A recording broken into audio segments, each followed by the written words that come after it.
Amanecer en el campo, programa informativo y promotor del desarrollo de la agricultura y bienestar de las personas del campo. Seguimos aquí en su programa Amanecer en el campo. Vamos a ya entrar a nuestro tema del día. Los roedores cosmopolitas son una plaga que puede ocasionar graves daños y pérdidas económicas. Esto por el deterioro de alimentos y por los daños estructurales en viviendas, edificaciones, en los cultivos. Además de los riesgos de afectación del bienestar y la salud de las comunidades por el riesgo potencial de transmisión de una gran cantidad de enfermedades y muchas veces seguramente letales. Hoy en Amanecer en el Campo vamos a tratar el tema el uso seguro de plaguicidas en el control de las plagas de roedores. Y para ello agradecemos la presencia aquí en nuestros estudios del ingeniero Ricardo Solano, especialista en sanidad vegetal del SENASA. Muchas gracias, ingeniero, por estar con nosotros aquí en Amanecer en el Campo. Muy buenos días, gracias a ustedes. Ingeniero, hablemos en primer término de la prevención que se debe tener para evitar que se llegue la plaga de roedores en los campos que afectan mucho a los cultivos, por favor. Sí, las especies de roedores en el Perú, las cosmopolitas básicamente, están unidas a las zonas de vivienda del ser humano, o sea, siempre van a estar unidas a las poblaciones humanas. Entonces, lo que nosotros tenemos que hacer en campo es prevenir la gran infestación de este tipo de plagas. Primero tenemos que limpiar todo nuestro campo, limpiar los drenes, limpiar las parcelas, desmalezar todos nuestros cultivos, eliminar los desechos de los animales adecuadamente, hacer prácticas de compostaje de forma adecuada y mantener el orden y la limpieza en general de nuestros almacenes y de nuestras zonas productoras. Con eso vamos a bajar significativamente la población de esta plaga y evitar una irrupción o un incremento de ella cuando comience a haber el producto cosechable y comience a atacar nuestros cultivos, ¿no? Vamos a evitar ese tipo de daños, ¿no? Y estos roedores, pues, por eso son cosmopolitas, porque están en todo el mundo, ¿no?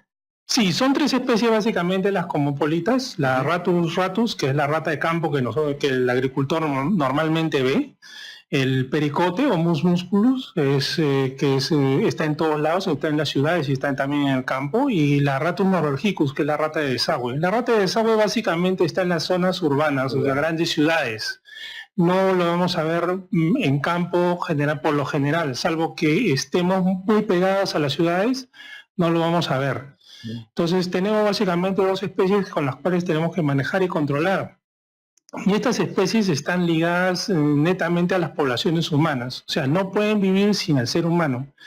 Entonces, si es que nosotros mantenemos un desorden o una falta de manejo en nuestros cultivos y crianzas, estas especies van a favorecerse en su reproducción y van a incrementarse en determinados momentos y van a afectar a nuestros cultivos y tal vez a nuestra salud, ¿no? Y su reproducción son rápidas, ¿no, ingeniero? Sí. Básicamente mensualmente pueden estar pariendo y tienen una reproducción geométrica, ¿no? Comienzan a reproducirse muy rápidamente y comienzan a tener grandes infestaciones, dado el caso de que tengan suficiente alimento y suficiente refugio y agua, ¿no? Por eso siempre se debe mantener el orden y la limpieza, eso es muy importante, ¿no? Sí, hay tres razones por las cuales esta plaga puede sobresalir. Una es la disponibilidad de alimento. Es decir, si es que nosotros dejamos nuestro grano de maíz, por ejemplo, tirados en el campo para que se sequen, que es una práctica habitual, o realizamos un mal almacenamiento de nuestros productos en los almacenes, están expuestos al contacto directo de los roedores, el roedor va a tener alimento y eso es un factor de sobrevivencia. Otro factor de sobrevivencia es las zonas de refugio, es decir, los roedores van a buscar en donde nosotros no hemos hecho el mantenimiento de nuestras parcelas, sea con un incremento de malezas o una falta de limpieza de los drenes o canales o desmonte que hayamos podido tirar al lado de nuestras parcelas o desechos de cosecha que están tirados al borde del campo, ellos van a encontrar zona de refugio ahí y ahí van a generar su madriguera. Ese es el segundo punto que favorece la infestación de esta plaga. Y el tercero es la disponibilidad de agua. Los roedores normalmente paran consumiendo agua continuamente. Entonces, si es que hay fuentes de agua disponibles, ellos se van a ver favorecidos y se van a reproducir mucho más. Entonces, el manejo de esta plaga está supeditado a esos tres componentes. Mejor evitar que el roedor tenga una disponibilidad de agua tan fácil, evitar que tenga zonas de refugio limpiando nuestras parcelas y así evitar que haya madrigueras de roedores y evitar que haya disponibilidad de comida, es decir, almacenar adecuadamente nuestros productos, hacer el manejo adecuado de nuestros productos y con esas tres recomendaciones cualquier población de roedores va a caer por sí misma. Ahora, ingeniero, una consulta. ¿No interesa el clima en que se vive en esos instantes para los roedores? ¿Pueden vivir en cualquier clima o también es importante ello? El roedor vive del ser humano. O sea, el ser humano le da las condiciones de vida al roedor para sobrevivir. Estas especies en estado silvestre no van a sobrevivir. Dependen del ser humano. Si el ser humano les crea las condiciones, así estemos en el Ártico, ellos van a sobrevivir. Pero siempre es bueno saber de que después de pasar las lluvias, o sea, cuando termina la temporada de lluvias, las avenidas o los huaicos generan mucha aparición de escombros. O sea, hay movimiento de tierras, hay traslado de material y eso genera la aparición de nuevas zonas de refugio. Entonces, si es que tenemos una falta de orden en el campo y encima tenemos consecuencias de huaicos que han habido en nuestra zona, es muy probable que aparezcan los roedores en nuestra región, ¿no? Importante estas apreciaciones, ingeniero, la disponibilidad de alimento, mal almacenamiento y estas zonas de refugio. Ahora, ingeniero, una vez ya detectado la presencia de roedores, ¿qué medidas se deben adoptar? Sí, lo primero que tenemos que hacer es una evaluación del campo. Si lo primero que se hace, el SENASA es evaluar el campo. Entonces, una vez que evaluamos y detectamos un índice de infestación más o menos del 5%, se supone que ya hay una infestación considerable de roedores. Entonces, lo primero que tenemos que hacer es comenzar a implementar acciones de desparasitación de animales. ¿Por qué? Porque si comenzamos a eliminar los roedores rápidamente, los roedores tienen un parásito que se llama tienen una pulga, que es un parásito de ellos, que puede transmitir la peste y otras enfermedades. Entonces, al no haber el roedor, esas pulgas van a saltar al ser humano o a los animales y van a comenzar a contagiarlos. Entonces, lo primero que tenemos que hacer es el control de pulgas. Y se hace a través de la desparasitación de todos nuestros animales. Todos nuestros animales van a ser como una especie de barrera para evitar de que esas pulgas lleguen a nosotros. Entonces tiene que haber una desparasitación externa de pulgas y garrapatas de todos los animales, sean domésticos y crianzas. Ellos nos van a servir de barrera para cuando comencemos a mejorar las condiciones de nuestras parcelas. Una vez que cumplamos con esto, vamos a tener que comenzar a hacer acciones de manejo del orden y la limpieza de todas nuestras zonas productoras, eliminar todos los rastrojos, hacer un buen manejo de los residuos de los animales, limpiar las cárcavas o las pircas, los drenes, las zonas donde están los canales de regadío, desmalezar nuestras parcelas. Eso va a eliminar rápidamente las madrigueras o las poblaciones de roedores, no van a encontrar la zona de refugio y van a ser objeto también del control también de sus propios predadores, ¿no? Porque estos animales están en la base de la cadena alimenticia, entonces muchos animales se van a alimentar de ellos. Entonces van a comenzar a bajar. Si aún así, una vez que hayamos terminado de hacer todas esas labores, mantenemos todavía los índices altos, recién se puede pensar en la dosificación o en la aplicación de rodenticidas, ¿no? Allá viene el uso de plaguicidas. Sí. Y para ello también, ya una vez, como usted dice, pasado este proceso, para el uso de plaguicidas, también tiene que haber una capacitación para el buen uso de estos, ¿no? Sí, básicamente todos los plaguicidas tienen unas indicaciones en las etiquetas que nos dicen qué elementos tenemos que manejar para usarlos adecuadamente.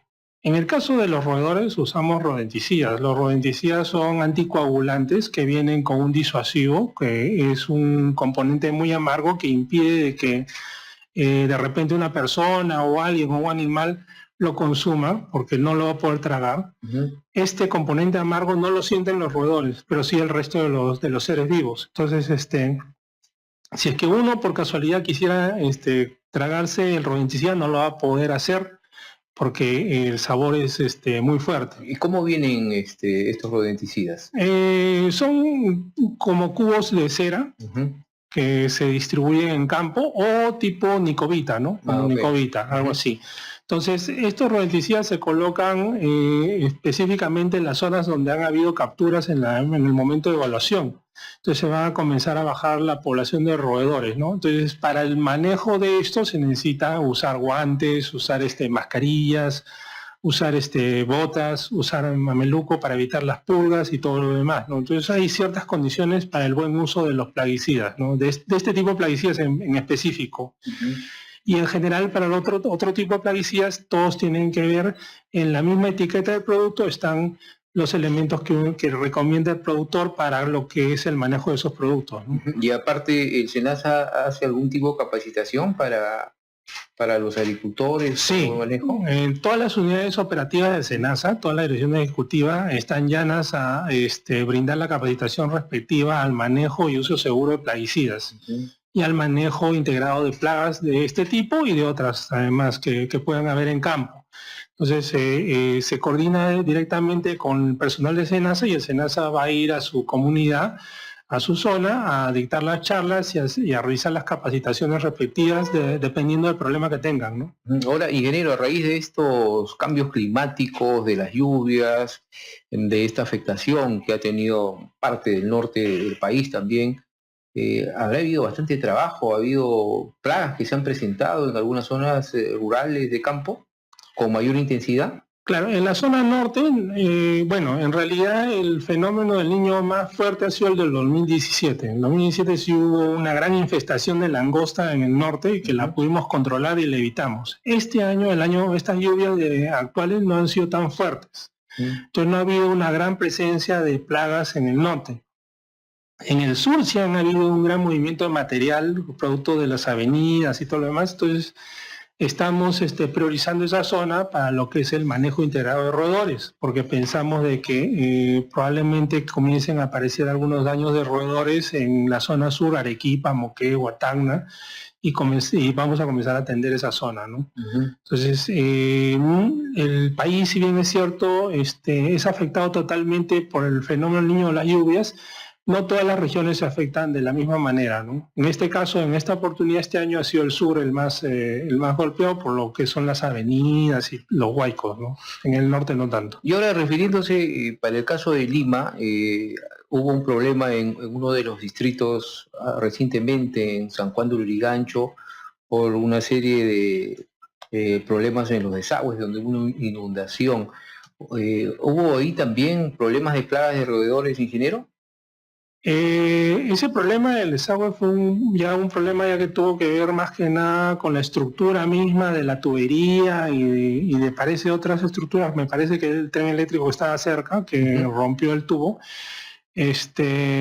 Efectivamente, una situación así podría incrementar. Le decía eso porque también se presentó estos casos en parte del norte, en Piura, problemas por falta de alcantarillado, los desagües colapsaron. Entonces también es uno de los problemas para la plaga de roedores, ¿no, ingeniero? Claro, o sea, todas esas circunstancias hacen que los roedores se beneficien. Recordemos, hay tres condiciones que promueven la aparición de roedores. Agua, que puede ser agua de desagüe, el roedor no distingue eso.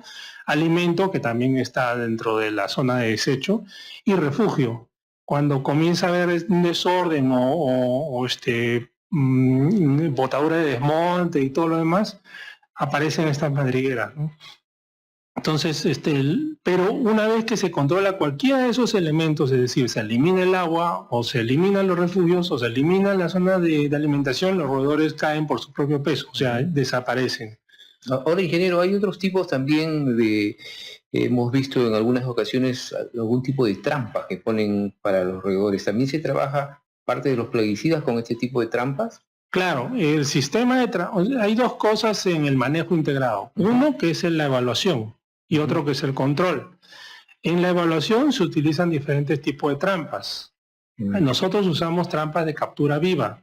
Es decir, ¿cómo es eso, ingeniero? Son jaulas en las cuales nosotros atrapamos al roedor, el roedor está vivo y así vivo realizamos la evaluación de la población. El objetivo es que el roedor vivo no pierda sus parásitos, porque nosotros lo que queremos es en el futuro coordinar o interrelacionarnos con el área de salud para que el Ministerio de Salud coja esas muestras vivas y haga los análisis de la prospección de parásitos en diferentes zonas del país. O sea, nosotros simplemente seríamos un elemento más de un sistema mucho mayor que debería ser organizado y dirigido por el Ministerio de Salud. Interesante. Ingeniero, finalmente, ¿cuál sería su recomendación en caso, o qué deberían hacer a los agricultores que nos están escuchando cuando ven que se va incrementando los roedores ahí por las zonas, por sus parcelas? ¿Cuál es el primer paso que deberían hacer? El primer paso es avisar al SENASA. Tienen que avisar al SENASA y comencemos a trabajar primero en la evaluación de la población de roedores. No se puede hacer ningún trabajo de control sin antes evaluar el problema. Es como cuando uno tiene una fiebre, ¿no? Si es que uno tiene una fiebre y va de frente a medicarse con antibiótico, de repente hasta es contraproducente, ¿no? Lo primero que tiene que hacer el médico es tomar la temperatura, la presión. Igual, en el caso de los problemas fitosanitarios, primero es la evaluación, para saber dónde están y de qué magnitud es el problema. Una vez que se sepa eso, ya se hacen acciones puntuales y dirigidas para el manejo de la plaga y eliminar el riesgo que puede haber. Entonces, lo primero que tiene que hacer el agricultor es acercarse al SENASA para comenzar a hacer el trabajo de evaluación. Una vez que se haga el trabajo de evaluación, se van a comenzar a hacer las acciones de mejora de las condiciones de producción en toda la zona, ¿no? Que va a redundar en bajar la población de roedores rápidamente, ¿no? Bien, ingeniero, muchas gracias. Ha sido bien claro, específico, bien detallado. El ingeniero Ricardo Solano, especialista en sanidad vegetal del SENASA, con este tema, el uso seguro de plaguicidas en el control de la plaga de roedores. Muchas gracias, ingeniero. Esperamos tenerlo nuevamente aquí en Amanecer en el Campo. Gracias a ustedes. Muy buenos días.